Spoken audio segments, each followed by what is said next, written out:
We've all been there. Nothing captures your eye, everything looks boring or mundane. Maybe you're feeling uninspired or just simply tired and don't feel like painting. We all know the cliche answer of just paint or practice more. But what do you do when the thing that's stopping you seems to be that there's nothing around that seems worthy of painting?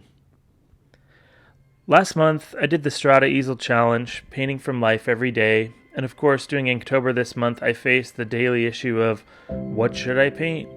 Some days it was easier than others, but many days it felt like there was nothing worth painting. I recently picked up Ian Roberts' book, and he made a game-changing point that really helped me, which is this: paint compositions, not subjects. By that, he asserts that we should really look for an abstract pattern of shapes and tone that makes something interesting, rather than thinking of painting a subject like a tree or a landscape or a portrait. In a way, you could paint a pile of garbage, but if it has an interesting design element, it will make a good painting. Ian shows this in one of his recent videos, and I'll link to that below in the description.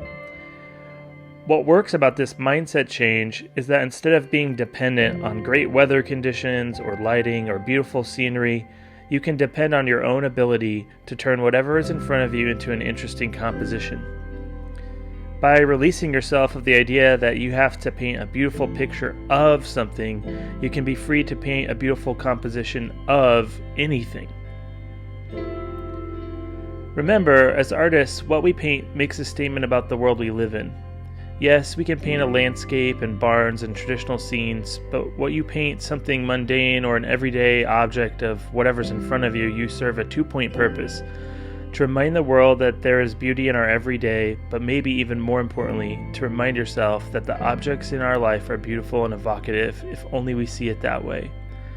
Right now, where you are, look around you. Use your hand as a viewfinder and imagine everything around you as a worthy scene full of potential. Now, practice looking for an interesting composition or design. Don't worry what it is. Don't worry if you feel inspired. With regard to your painting, even if you don't feel good about it, every painting contains a lesson, and every time you paint, you get a little better. The more you practice this mindset, the more you will be able to practice seeing and making everything around you beautiful. You have a voice that matters. Go be creative. I'll see you next time.